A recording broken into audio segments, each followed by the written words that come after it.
In today's video, I'm going to teach you how to add multiple columns in Smartsheet. Start by opening Smartsheet and landing on the home page. From here, you can create something new or continue with existing work. If you're starting fresh, choose a template that fits your workflow or open a blank sheet to build from scratch. If you're picking up where you left off, browse the suggested section for quick access or switch to all workspaces to locate the right area. Open the workspace, then open the specific sheet where you want to add your columns. Make sure your sheet is in grid view so you can clearly see where the new columns should go. Decide the exact spot for your first column. Click the header of the column closest to that location to select it, then right-click to open the column menu. Choose Insert Column Left or Insert Column Right to place your new column precisely where you want it.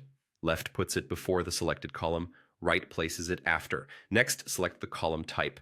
You'll see categories like recommended, basic, planning status, date, and people.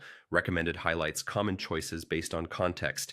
Basic includes flexible options such as text/number, dropdown, checkbox, and symbols, which cover most everyday needs. Planning status is great for phases, progress, and project health indicators. Date gives you a calendar-enabled field that makes scheduling and deadlines easier to manage. People lets you assign work to contacts, so ownership is clear. Give the column a clear, consistent name to keep reports and formulas straightforward later.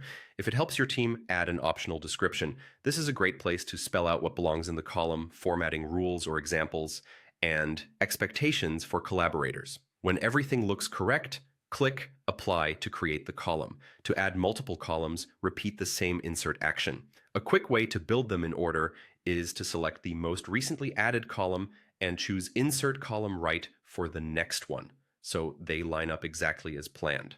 If a column needs to appear before an existing one, select that existing column and choose Insert Column Left. A couple of tips to keep things tidy.